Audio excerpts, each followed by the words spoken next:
Komunikasi merupakan proses penerimaan atau penyampaian dan penerimaan pesan antara individu dengan tujuan untuk menyampaikan informasi, ide, gagasan, dan emosi yang melibatkan suara, bahasa tubuh, atau dengan menggunakan alat canggih.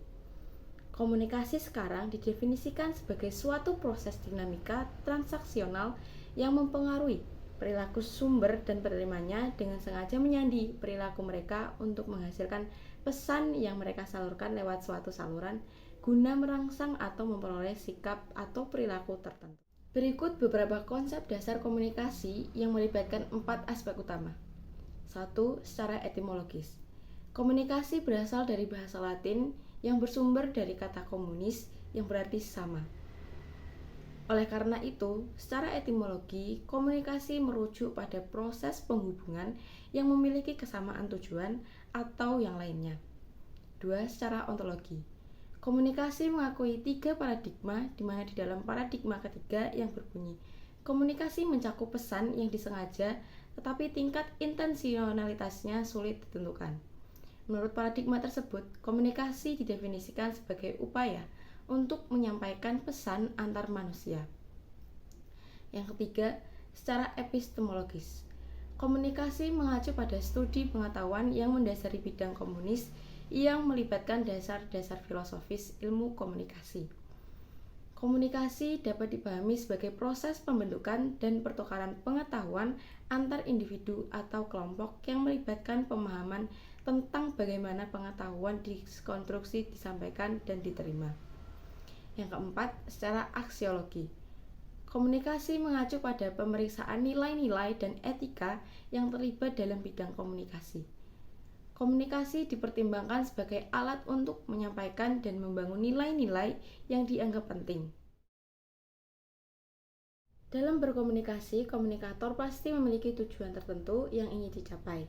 Tujuan dari komunikasi dibagi menjadi 4, yakni 1. Mengubah sikap atau to change the attitude, 2. Mengubah opini atau pendapat, to change the opinion, 3. Mengubah perilaku, to change the behavior, dan yang terakhir, mengubah masyarakat atau to change the society. Berikut adalah fungsi dari komunikasi secara universal. 1. Memenuhi kebutuhan fisik, 2. Memenuhi kebutuhan identitas, 3. Memenuhi kebutuhan sosial, dan yang terakhir, memenuhi kebutuhan praktis. Teori komunikasi dalam ilmu komunikasi merupakan ilmu yang relatif muda dilihat dari sisi kemunculannya dibandingkan dengan ilmu-ilmu sosial lainnya. Walaupun sebenarnya praktik-praktik teori komunikasi sudah berlangsung sejak zaman Romawi, yakni saat pertama kali terbitnya koran dinding Acta Diurna atau tindakan-tindakan harian 2000 tahun yang lalu di Roma. Teori komunikasi menjadi sebuah kebutuhan untuk mengatasi problematika hubungan antar manusia dalam kehidupan. Menurut John Fiske dalam bukunya Introduction to Communication Studies, terdapat 2 aliran utama dalam mengembangkan ilmu komunikasi. 1. Aliran komunikasi yang memfokuskan pada proses atau disebut dengan the process school. 2. Aliran komunikasi yang memfokuskan pada makna atau disebut dengan semiotic school. Kedua aliran tersebut secara metodologis membagi pendekatan keilmuannya menjadi 2 pengelompokan, yaitu pendekatan kuantitatif dan pendekatan kualitatif.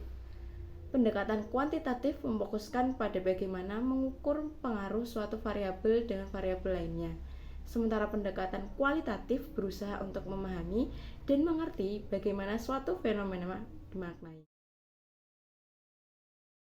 Secara garis besar, komunikasi dibagi menjadi 2 bagian. 1. Komunikasi verbal, yakni sebuah proses komunikasi yang mana pesannya disampaikan dengan menggunakan kata-kata baik melalui lisan maupun tulisan. 2. Komunikasi nonverbal.